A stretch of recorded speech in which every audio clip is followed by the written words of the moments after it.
അന്നാബൻ നമ്മുടെ ഗസ്റ്റായി വന്നല്ലോ. നിങ്ങൾ എല്ലാവരും ഒന്ന് ഉത്സാഹിച്ചാൽ നമുക്ക് അവനെ പിടിച്ചു കെട്ടാൻ പറ്റും. എന്റെ പൊന്നു കൊണ്ടുചേട്ടന്മാരെ ഒന്ന് അവനെ പിടിച്ചിട്ട്, അവനൊരു പാവം മാനസിക രോഗിയാണ്. ചോദിക്കാം, ഞാൻ എന്ത് തെറ്റ സാറിനോട് ചെയ്തത്? കറക്റ്റ് അല്ല, അന്നബൻ വന്നില്ലേ ഗസ്റ്റ് ആയിട്ട്? പാട്ട് മാത്രം കറക്റ്റ്. രവി ഇപ്പോഴും ഒന്നും മനസ്സിലാക്കിയിട്ടുണ്ടാവില്ല. ഒരാൾക്ക് മറ്റൊരാളോട് സ്നേഹം ഉണ്ടായി പോകുന്നതാണ്. നാളായിട്ട് നമ്മുടെ അടുത്ത് പറഞ്ഞിട്ട് ഒരാൾ നീ ഫ്ലോറിൽ എത്തിയിട്ടുണ്ട്. കൊണ്ടുവന്നോട്ടെ. വന്നോളൂ പ്ലീസ്. ഇവനും എത്തിയോ? ശത്രുക്കളുടെ എണ്ണം കൂടി വരികയാണ്.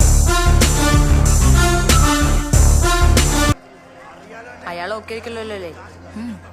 അയാൾ കറക്റ്റ്. അങ്ങനെയാണെങ്കിൽ നീ സ്റ്റെപ്പ് ബൈ സ്റ്റെപ്പ് ആയിട്ടായിരിക്കണം അപ്രോച്ച് ചെയ്യേണ്ടത്.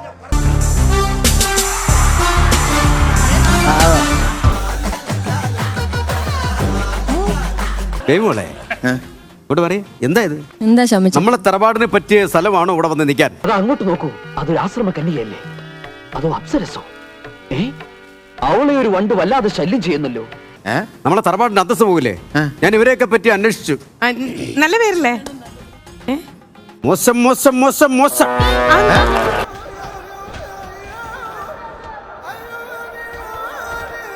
ഇതുപോലെ മോശം ഇല്ല. വിശ്വംബരാ, നീ ഇടിച്ചു കയറി ഒരു തൊഴിലാളി വഞ്ചകനാകരുതടാ. നിനക്ക് പുഴയിൽ ചീഞ്ഞ തൊണ്ടുവായിരുന്ന നല്ല അന്തസ്സുള്ളൊരു പണി ഉണ്ടായിരുന്നല്ലടാ. അവിടുത്തെ നാറ്റം പോരാഞ്ഞിട്ടാണോടാ നീ ഇവിടെ വന്ന് അതപ്പതിച്ചാണ് ഞാൻ കരുതില്ലടാ. ഇറങ്ങി പോടാ തെണ്ടി. ഞാനില്ലാത്തപ്പോ എന്താ പറഞ്ഞേ? ഒന്നും പറഞ്ഞില്ലല്ലോ. എന്താ പറഞ്ഞേ? ഇല്ല, ഒന്നും പറഞ്ഞില്ല. എന്നെ പറ്റി എന്തെങ്കിലും പറഞ്ഞോ? ഇല്ല, കുറച്ച് പേഴ്സണൽ കാര്യങ്ങളാ പറഞ്ഞു.